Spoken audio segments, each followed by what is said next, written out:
making progress on this 1968 cc motor because I want to start it on this stand. And so let me show you the features of what I'm doing. So first off, what I did, I added this fuel pressure sensor, and for the fuel system I have now this external fuel tank that I've set up here on my workbench. Comes down here, has a priming hand pump and then the electric pump. So what I can do, and this is kind of interesting, I can take my clip here for the fuel pump, and I can run it by attaching it to the battery. You can hear it. That's the pump right there.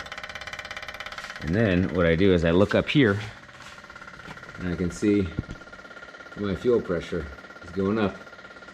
So since nothing's coming out of it, it goes up to 6 or even a little higher.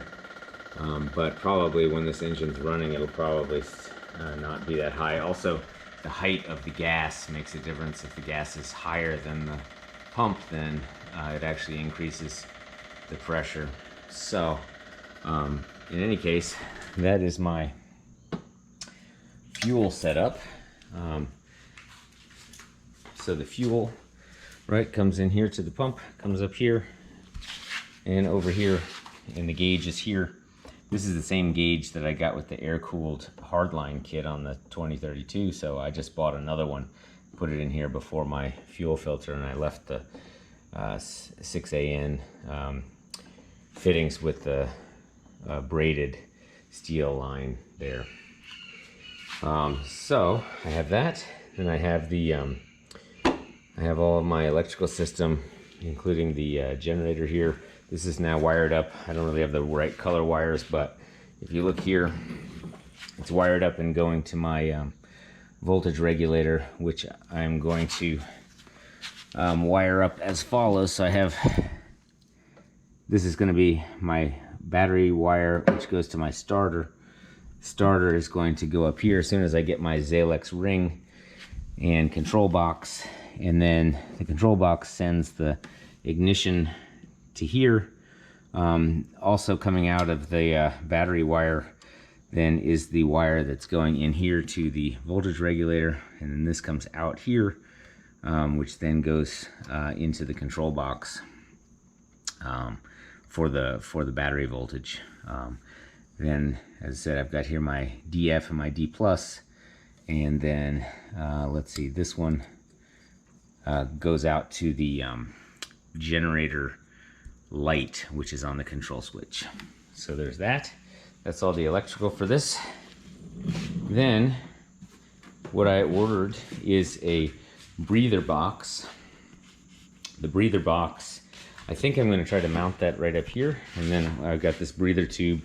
So that is, I'm not cutting it yet until I know exactly where that has to go, but that is likely going to go right here into a breather box here, and then this one will come out here to the same breather box, and then the section of hose that I cut off is going to go out of here and also go into the breather box. So that's the oil breather. And then the last thing I did was I ordered an extra full flow kit, and I got a oil filter, and I went ahead and just mounted that here on my stand because I'm mounting a lot of stuff on the stand. And I went ahead and wired these oil lines coming out of here. This is out of the pump, and then to the in.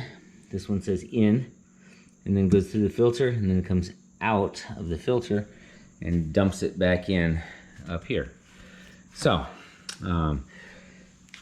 that is my setup so far. The other thing that I ordered is a 3-inch non-crushable exhaust hose.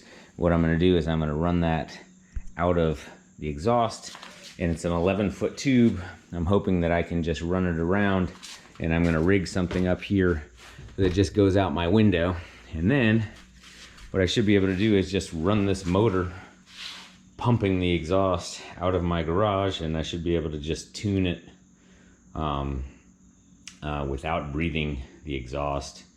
So that is the current status of my stand, runnable stand for the 1968 cc motor.